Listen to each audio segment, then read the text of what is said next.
വരൂ ഇരിക്ക്. അകത്തേക്ക് കയറിയ മായമ്മയും മരിയയും ഡോക്ടർ ക്ഷണിച്ച് ചെയറിലിരുത്തി. ഇപ്പോൾ എത്ര മാസമായി? 1. അരമണിക്കൂർ കഷ്ടിച്ച് മതി. പ്രൊസീജിയർ കഴിഞ്ഞു 1 മണിക്കൂറിനുള്ളിൽ പോകാം. നല്ല റെസ്റ്റ് എടുക്കണം. എങ്കിൽ 2 ദിവസം ഇവിടെ തന്നെ കിടക്കാം. ഇവിടെ കിടക്കുന്നില്ല ഡോക്ടർ, എളുപ്പം ഒന്ന് ചെയ്തു തന്നാൽ മതി. ഓക്കെ, കുട്ടി അങ്ങോട്ട് ചെന്നോളൂ. സിസ്റ്റർ ഒരു ഗൗൺ തരും. ഈ ഡ്രസ് ചേഞ്ച് ചെയ്ത് അതിട്ട് പ്രൊസീജിയർ റൂമിലേക്ക് പോയിക്കോളൂ. എന്തിന്? അത് കൊള്ളാം. മായമ്മയുടെ കൂടെ ഇവിടെ വരുന്ന പെൺകുട്ടികൾക്ക് ഒരു ആവശ്യമില്ലേ ഉള്ളൂ, അബോർഷൻ. ഇല്ല, ഞാൻ സമ്മതിക്കില്ല. എൻ്റെ കുഞ്ഞിനെ ഇല്ലാതാക്കാൻ എൻ്റെ സമ്മതമില്ലാതെയാണ് ഇവരിത് തീരുമാനിച്ചത്. മരിയ പൊട്ടിച്ചെറിച്ചുകൊണ്ട് ചെയറിൽ നിന്നും എഴുന്നേറ്റ് മായമ്മയെ നോക്കിക്കൊണ്ട് പുറത്തേക്ക് ഇറങ്ങി. മായമ്മയും ഡോക്ടറെ നോക്കിയിട്ട് മരിയയ്ക്ക് പുറകെ ഇറങ്ങി. നോക്കടി, അവിടെ എന്താ നിന്റെ ഉദ്ദേശം? മരിയയുടെ കൈപിടിച്ച് തിരിച്ചു നിർത്തി മായമ്മ അവളോട് ചോദിച്ചു. ഭിത്തിയുടെ മറവിൽ നിന്നതുകൊണ്ട് റിച്ചിയെയും മറ്റും അവർക്ക് കാണാൻ കഴിഞ്ഞില്ലായിരുന്നു. മായമ്മയും മരിയയും സംസാരിക്കുന്നത് റിച്ചിക്ക് കാണാനും കേൾക്കാനും കഴിയുമായിരുന്നു. എന്താ നിങ്ങൾക്ക് അറിയേണ്ടത്? തന്തയില്ലാത്ത ഈ കൊച്ചിനെ പ്രസവിക്കാനാണോ നിന്റെ ഉദ്ദേശം? പിഴിച്ചു പെറ്റതിനെയൊന്നും വളർത്താൻ ഞാൻ ടപ്പേ പറഞ്ഞു തീരുന്നതിന് മുമ്പേ മരിയയുടെ കൈകൾ മായമ്മയുടെ കവളിൽ പതിഞ്ഞിരുന്നു. മായമ്മ പകപ്പോടെ മരിയയെ നോക്കി. ദേഷ്യം കൊണ്ട് അവൾ വിറയ്ക്കുകയായിരുന്നു. ഇതുവരെ ഒരു പൂച്ചക്കുഞ്ഞിനെ പോലെ നിന്ന പെണ്ണാണ് തനിക്ക് മുമ്പിൽ ദേഷ്യത്താൽ കത്തിച്ചൊഴിച്ച് നിൽക്കുന്നതെന്ന് അവർക്ക് വിശ്വസിക്കാനായില്ല. ജീവിതത്തിൽ ആദ്യമായി മരിയെ പ്രതികരിച്ചു. അന്ന് ആദ്യമായി ആ പെണ്ണിന്റെ ശബ്ദവും കൈയും മറ്റൊരാൾക്ക് നേരെ ഉയർന്നു. മായമ്മയ്ക്ക് ഒരു നിമിഷം ഭയം തോന്നി മരിയയുടെ ഭാവവ്യത്യാസത്തിൽ. നിങ്ങൾ എന്താ എന്നെ കുഞ്ഞിനെ പറഞ്ഞേ? എൻ്റെ കുഞ്ഞിന് തന്തയില്ലെന്ന് നിങ്ങളോട് ആരാ പറഞ്ഞതെന്ന് മരിയയുടെ ശബ്ദം ഇടിമുഴക്കം പോലെ പ്രതിനിധിച്ചുകൊണ്ടിരുന്നു. നിങ്ങളുടെ കൂടെയുള്ള മറ്റ് പെൺകുട്ടികളെ പോലെയല്ല ഞാൻ. ഈ ശരീരത്തിന് ഒരേ ഒരു അവകാശമുള്ളൂ. ഞാൻ എന്ന പെണ്ണിനെ ആദ്യമായി തൊട്ടറിഞ്ഞ ഒരേ ഒരു പുരുഷനേ ഉള്ളൂ, റിച്ചി. അതെനിക്ക് നിങ്ങൾക്ക് നന്നായി അറിയാം. റിച്ചിയുടെ കുഞ്ഞോ എൻ്റെ ഉദരത്തിൽ വളരുന്നത്. എൻ്റെ കുഞ്ഞിൻ്റെ അച്ഛൻ റിച്ചിയാണ്. മനസ്സിലായോ നിങ്ങൾക്ക്? ഇനി ഒരിക്കൽ കൂടി നിങ്ങളുടെ നാവ് എൻ്റെ കുഞ്ഞിനെ തന്തയില്ല എന്ന് ഞാൻ കേട്ടാൽ പിഴുതെടുക്കും നിങ്ങളുടെ പിഴച്ച നാക്ക് ഞാൻ. മരിയയുടെ ഓരോ വാക്കും റിച്ചിയുടെ ഹൃദയത്തിലാണ് വന്ന് തറച്ചത്. എൻ്റെ കുഞ്ഞ്. ആ ഓർമ്മയിൽ റിച്ചിയുടെ കണ്ണുകൾ നിറഞ്ഞൊഴുകി. ആദ്യമായി അവളിലേക്ക് പടന്നു കയറിയപ്പോൾ കണ്ടതാണ് അവളിൽ നിന്നും വേർപെട്ട രക്തത്തുള്ളികൾ. അന്ന് അവളൊരു പേയല്ല എന്ന് കരുതി പുച്ഛിച്ചു തള്ളി. പക്ഷേ ഇന്ന് തോറ്റുപോയി റിച്ചി. മരിയ എന്ന പെണ്ണ് തോൽപ്പിച്ചിരിക്കുന്നു റിച്ചിയെ. ഓടിച്ചെന്ന് മരിയയെ ഇറുകെ പുണരണമെന്നുണ്ട്. കഴിയുന്നില്ല തനിക്കതിന്. അവളോട് പറഞ്ഞ ഓരോ വാക്കും ഓർക്കുന്തോറും കുറ്റബോധം കൊണ്ട് തൻ്റെ മനസ്സ് നേറിപ്പോകുന്നത് റിച്ചി അറിഞ്ഞു. റിച്ചിയുടെ ചിന്തകളെ തടഞ്ഞുകൊണ്ട് മായമ്മയുടെ ശബ്ദം അവൻ്റെ കാതുകളിലെത്തി. റിച്ചി, അവനൊരു ചെകുത്താനാണ്. നിനക്ക് തോന്നുന്നുണ്ടോ അവൻ നീ കുഞ്ഞിനെ അംഗീകരിക്കുമെന്ന്? ഇല്ല, ഒരിക്കലുമില്ല. കാരണം എന്താണെന്ന് നിങ്ങൾക്കറിയാമോ? റിച്ചിക്ക് എന്നെ കിട്ടിയത് നിങ്ങൾ കെട്ടിപ്പൊക്കിയ ആ അഴുക്കുചാലിൽ നിന്നുമാണ്. ആ കാരണം കൊണ്ടാണ് എൻ്റെ പ്രണയത്തെ പോലും ഇച്ചായൻ പുച്ഛിച്ചു തള്ളിയത്. അപ്പോൾ എൻ്റെ കുഞ്ഞിനെയും ഇച്ചായൻ അംഗീകരിക്കില്ല. അത് പറയുമ്പോൾ അഗ്നി ജ്വലിച്ച് നിന്ന മരിയയുടെ കണ്ണുകൾ നിറഞ്ഞൊഴുകി. അതുകൊണ്ടാണ് ഞാൻ പറഞ്ഞത് ഈ കുഞ്ഞിനെ വേണ്ടെന്ന് വെക്കാമെന്ന്. ഈ കുഞ്ഞു പോയാൽ നിനക്ക് നല്ലൊരു ഭാവി ഞാൻ ഉണ്ടാക്കിത്തരാം. ഒരു കഷ്ടപ്പാടുമില്ലാതെ നിനക്ക് സുഖമായി ജീവിക്കാം. മായമ്മയുടെ വാക്കുകൾ മരിയയിൽ വീണ്ടും ദേഷ്യം നിറച്ചു.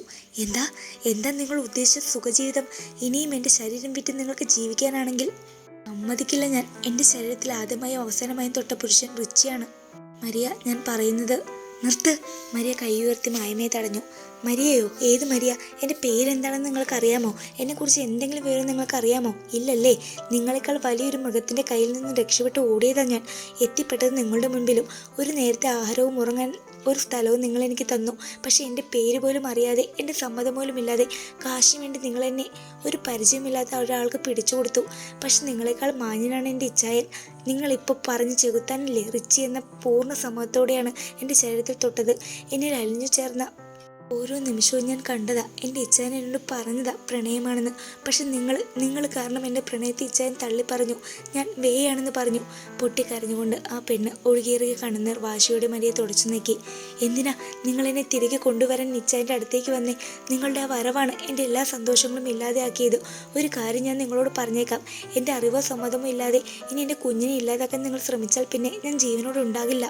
അതിനു മുമ്പ് ഞാൻ നിങ്ങളെയും കൊന്നിരിക്കും. നിങ്ങൾ കാരണം ജീവിതം നശിച്ച കുറെ പെൺകുട്ടികളെങ്കിലും രക്ഷപ്പെടുമല്ലോ. മരിയ അത്രയും പറഞ്ഞുകൊണ്ട് മുൻപോട്ട് നടന്നു. എന്തൊക്കെ സംഭവിച്ചാലും ആ കുഞ്ഞിനെ ഇല്ലാതാക്കി മരിയെ സർദാർജിയെ ഏൽപ്പിക്കാൻ വേണ്ടി പല കാര്യങ്ങളും കണക്കൂട്ടി അവൾക്കൊപ്പം പോയി. മരിയയിൽ നിന്നും കേട്ട ഓരോ കാര്യങ്ങളും റിച്ചിയെ പോലെ തന്നെ മത്തായച്ചനെയും പിന്നെയും ഞെട്ടിച്ചു. 3 മാസം തങ്ങളുടെ കൂടെ ഉണ്ടായിട്ടും മരിയെക്കുറിച്ച് കൂടുതലൊന്നും ചോദിക്കുക പോലും ചെയ്തിട്ടില്ല. ബെന്നിക്കും മത്തായച്ചനും അതിൽ കുറ്റബോധം തോന്നി. അവർ റിച്ചിയെ ഒന്ന് നോക്കി. ആകെ തകർന്നടിഞ്ഞു നിൽക്കുവാണ്. എന്തു പറഞ്ഞ് റിച്ചിയെ ആശ്വസിപ്പിക്കണമെന്ന് അവർക്കറിയില്ലായിരുന്നു. റിച്ചി. ബെന്നി തോളിൽ തട്ടി വിളിച്ചതും റിച്ചി തിരിഞ്ഞു നോക്കി. എന്തിരിപ്പാടിത്? വാ പോകാം നമുക്ക്. റിച്ചി ആദ്യമായി അവൾക്കൊപ്പം വീട്ടിലേക്ക് മടങ്ങി.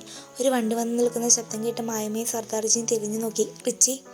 മായമ്മ പേടിയോട് പറഞ്ഞു. ഇവൻ എന്തിനാ ഇപ്പോൾ ഇങ്ങോട്ട് വന്നേ? ഇനി എന്തെങ്കിലും അറിഞ്ഞു കാണുമോ? മായമ്മ ആത്മകഥം പറഞ്ഞു. ഒരു ബ്ലാക്ക് കളർ ഷർട്ടും അതേ കരയുള്ള മുണ്ടുമാണ് റിച്ചിയുടെ വേഷം. അവൻ്റെ ജിം ബോഡിയിൽ ആ ഷർട്ട് ഫിറ്റായി കിടക്കുന്നുണ്ട്. ഫ്രണ്ട് ബട്ടൺ തുറന്നിട്ടുകൊണ്ട് കഴുത്തിലെ മാലയും അതിൻ്റെ അറ്റത്തുള്ള കുരിശിൻ്റെ ലോക്കറ്റും കാണാം. മുഖം ദേഷ്യം കൊണ്ട് വലിഞ്ഞു മുറുകി, കണ്ണൊക്കെ ചുവന്നിരിക്കുന്നു. മുണ്ടും മടക്കി കുത്തിറിച്ച് മായമയുടെ അടുത്തേക്ക് ചെന്നു. മരിയ, എവിടെ വിളിക്കേ, എനിക്ക് അവളെ കാണണം. പറ്റില്ല, ഇപ്പോൾ അവളുടെ അടുത്ത് ഒരാളുണ്ട്. വന്ന മോളെ, നിന്റെ പിഴച്ച നാവ് കൊണ്ട് എന്ത് പറഞ്ഞാലും വിശ്വസിക്കുന്ന മണ്ടനാണ് ഞാനെന്ന് കരുതിയോ? മര്യാദയ്ക്ക് ചോദിച്ചാൽ നിനക്ക് പറയാൻ വയ്യ അല്ലടി മോളെ. മരിയ എവിടെയടി? പറയുന്നതിനൊപ്പം റിച്ചിയുടെ ഒരു കൈ മായമയുടെ കഴുത്തിൽ മുറുകിക്കൊണ്ടിരുന്നു. സർദാർജി ഒരടി പിന്നിലേക്ക് നീങ്ങി നിന്നു. ശ്വാസം കിട്ടാതെ പിടഞ്ഞപ്പോൾ മായമ കൈ ഉയർത്തി മുകളിലേക്ക് ചൂണ്ടി. റിച്ചി മായമയിൽ നിന്ന് പിടിവിട്ട് മുകളിലേക്ക് പോയി. റിച്ചി പോയത് മായമ സ്വയം എൻ്റെ കഴുത്ത് ഒഴിഞ്ഞുകൊണ്ടിരുന്നു. റിച്ചിയുടെ 5 വിരൽ നല്ല ഭംഗിയായി തന്നെ മായമയുടെ കഴുത്തിൽ പതിഞ്ഞിട്ടുണ്ട്. ആരാ അവൻ? അവൻ എന്തിനാ അവളെ കാണുന്നേ? അവളുടെ വയറ്റിലുള്ളത് അവൻ്റെ കുഞ്ഞാ. അപ്പോൾ എൻ്റെ കാശ് ഇന്ന് കൊണ്ടുപോയി തിന്ന്. മായമ കാശ് സർദാർജിയുടെ കയ്യിലേക്ക് വെച്ചുകൊണ്ട് പറഞ്ഞു. വേണ്ട, എനിക്ക് അവളെ മതി. ആ പോയതൊരു ചെറുത്താനാണ്, കൊല്ലാനും മടിക്കില്ല അവൻ. താൻ കണ്ടതല്ല അവൻ്റെ ദേഷ്യം. ഇനി കെട്ടിപ്പോയിച്ചാലും തനിക്ക് തൃപ്തിയാവുമെങ്കിൽ അവൻ്റെ പുറകെ ചെല്ല്. റിച്ചി അടഞ്ഞു കിടന്ന റൂമിൻ്റെ ഡോർ തള്ളി തുറന്ന് ഉള്ളിലേക്ക് കയറി. അകത്തേക്ക് ആരോ വരുന്നത് മനസ്സിലായി. മരി ഭിത്തിയോട് കൂടുതൽ ചേർന്നിരുന്നു. റിച്ചി പതുക്കെ മരിക്കരികിൽ തറയിൽ മുട്ടുകുത്തിയിരുന്നു. മരിയെ കൊച്ചേ. റിച്ചിയുടെ ശബ്ദം കേട്ട് മരിയെ മുഖമുയർത്തി നോക്കി. മരിയുടെ മുഖം സന്തോഷം കൊണ്ട് വിടർന്നു. പെട്ടെന്ന് തൻ്റെ സങ്കടത്താൽ അവൾ തല താഴ്ന്നു. കരഞ്ഞു കലങ്ങിയ മരിയുടെ കണ്ണും ചുവന്നടച്ച കോളുകളും റിച്ചിയിൽ വേദന നിറച്ചു. റിച്ചി മരിയുടെ മുഖം തൻ്റെ കൈക്കുമ്പിൾ കോരിയെടുത്തു. അപ്പോൾ റിച്ചിയുടെ മുഖത്തേക്ക് നോക്കാതെ മരിയ കണ്ണുകൾ താഴ്ത്തിയിരുന്നു. മരിയെ കൊച്ചേ. I need you now Maria. Maria തൻ്റെ മുഖത്തിരുന്ന റിച്ചിയുടെ കൈകൾ അടർത്തി മാറ്റി. എനിക്ക് പറ്റില്ല ഇച്ചായ. എന്തുകൊണ്ട്? അത് പിന്നെ എനിക്ക് പറയും മരിയ. ഇച്ച, നിനക്കെന്താടി വയറ്റിലുണ്ടോ? അവൾ യാന്ത്രികമായി തലയാട്ടി. ഏതവൻ്റെ ആടി? ഞാൻ ഒരു വേയല്ലേ? അപ്പോൾ ആരുടെയാണെന്ന് എങ്ങനെ? അവൾ പറഞ്ഞു തീരുന്നതിന് മുമ്പ് അവൻ്റെ ബലമേറിയ കൈകൾ അവളുടെ കവളിൽ പതിഞ്ഞു. പന്ന മോളെ, ഈ റിച്ചിക്ക് സ്വന്തം ചോരയെന്ന് അവകാശം പറയാൻ ഭൂമിയിൽ ആകെയുള്ളത് എൻ്റെ കുഞ്ഞാ. ഇനി ഒരിക്കൽ കൂടി എൻ്റെ കുഞ്ഞിന് മേൽ എനിക്കുള്ള അവകാശം നീ തള്ളി പറഞ്ഞാൽ കൊന്നിരിക്കുന്നില്ല ഞാൻ. അവൾ അവനെ കെട്ടിപ്പിടിച്ച് പൊട്ടിക്കരഞ്ഞു. റിച്ചി മരിയെ തിരകെ പുണർന്നു. ഇച്ചായ, എന്നെ ഇവിടുന്ന് കൊണ്ടുപോകാമോ? എനിക്ക് പേടി ഇച്ചായ. അവർ നമ്മുടെ കുഞ്ഞിനെ. പറഞ്ഞു തീരുന്നതിന് മുമ്പ് മരിയെ പൊട്ടിക്കരഞ്ഞു. ഇല്ലടാ, ഒന്നുമില്ല, ആരും ഒന്നും ചെയ്യില്ല. ഇച്ചായ വന്നില്ലേ? കരയില്ലേ മരിയ? നിന്റെ കണ്ണുനീര് എൻ്റെ ചങ്ക് തകർക്കുക പെണ്ണെ. റിച്ചി പറഞ്ഞുകൊണ്ട് മരിയെ ആശ്വസിപ്പിച്ചുകൊണ്ടിരുന്നു. റിച്ചിയുടെ സാന്നിധ്യത്തിൽ മരിയുടെ സങ്കടം കുറഞ്ഞു. ഉറക്കിയുള്ള കരച്ചിൽ പതുക്കെ ഏങ്ങലുകളായി.